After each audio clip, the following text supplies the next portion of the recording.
Drone technology is a fast-developing industry. In the United States, it's expected to create tens of thousands of jobs over the next 10 years.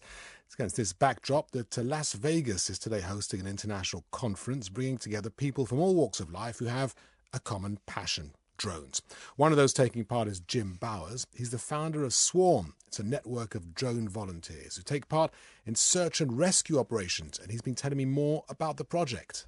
In the past, we've always flown as what I considered hobbyist recreational pilots. When a family would contact us and say, can you guys be involved? We'd look around and see if we had qualified pilots in their area. We'd call those pilots, we'd vet them, see what their experience was, what kind of gear they had, and then give them a phone number and they would call the family. They'd show up, they'd fly around their property as a hobbyist and do whatever they could. Now, that model has worked for us in the past, but it's not going to work for us in the future. So now our pilots are going to be required to go through the FAA registration process and get their Part 107. So they're going to be educated, qualified, and carry a certification from here on out. The drones can search areas which are physically difficult to reach. I suppose there is also another very obvious advantage compared to a physical ground search. There is no contamination of what could be a potential crime scene. There's a huge advantage to using drones. We would search, cliff sides and really steep remote canyons that, people on the ground can't get to. And there are other technologies that we're working on right now. One of them is like in an avalanche situation at a ski resort. We have the technology now where we can send a drone up immediately after an avalanche, and that drone is just looking for cell phone signals in the snow. So it's just pinging the snow for any cell phone signals, then it sends those coordinates or longitude, latitude back to the control pilot where they can send out somebody to locate those victims.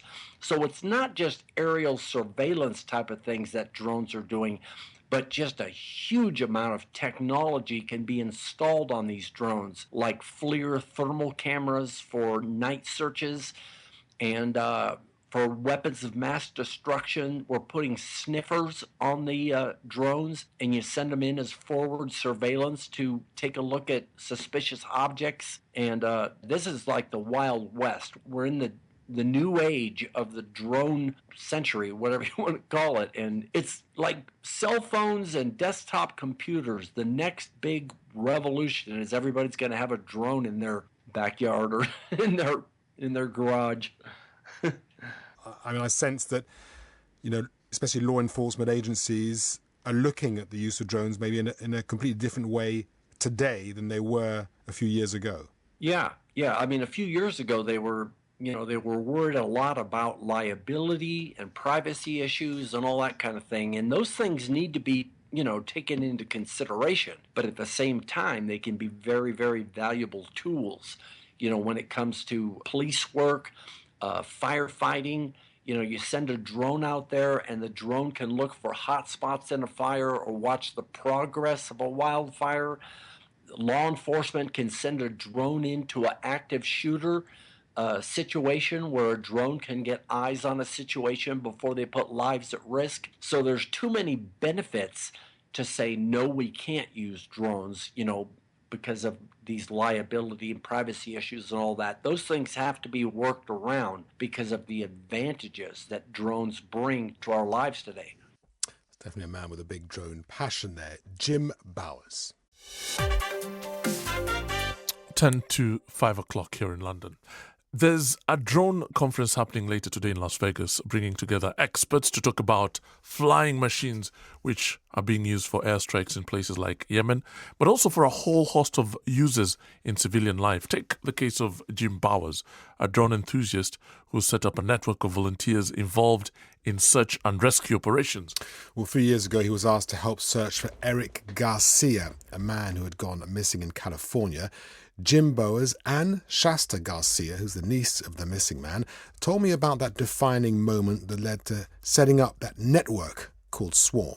I've been an artist all my life, and I got into drones about 6 years ago because I wanted to use the aerial cameras on them to create documentaries and wildlife and all that sort of thing. So, in the process of capturing aerial videography, I became known around this community as being kind of the drone guy. And then when Eric Garcia went missing in 2013, Eric's family contacted me and asked me if I would use my drone to go out and search for him. I had never even thought in a million years that I'd be out searching for somebody missing with my drone, but it wasn't something I could even think about turning down. So I decided just to give it a try, and I went out and searched for Eric Garcia for 4 days. Was there reticence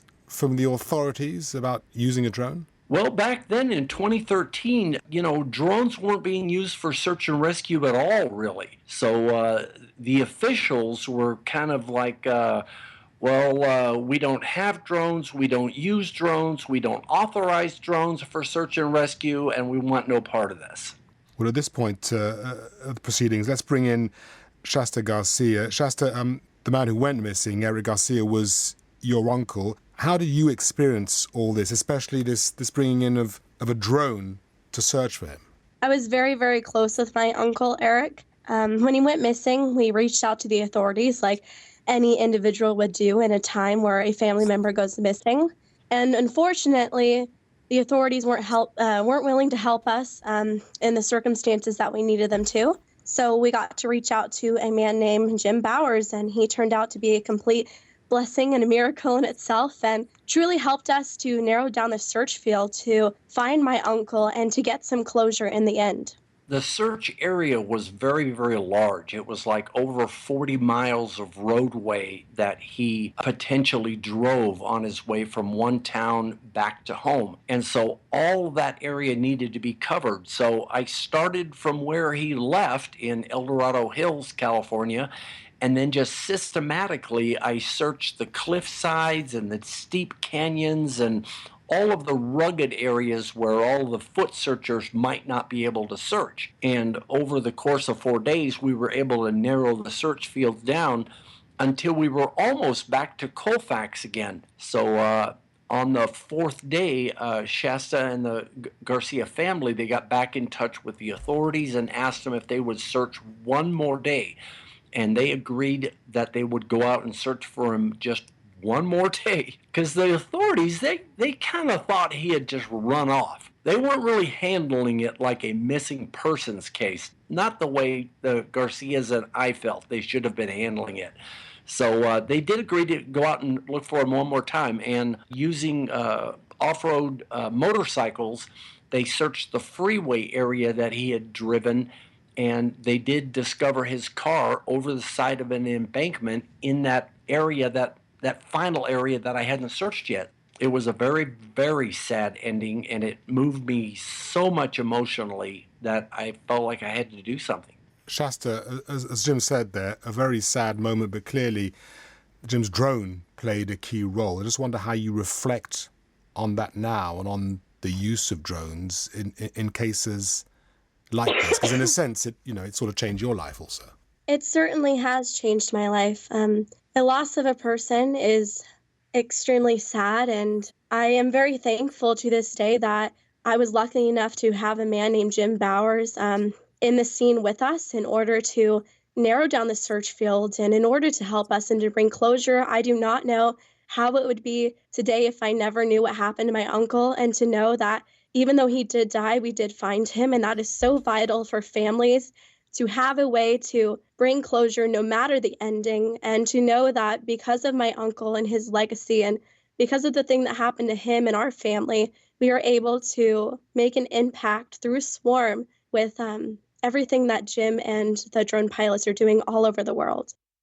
We heard there from Jim Bowers. We're going to hear a little bit more from him later on the programme. Also, Shasta Garcia speaking about her volunteer work for the network Swarm, which, by the way, stands for Search with Aerial RC Multi-Rotor.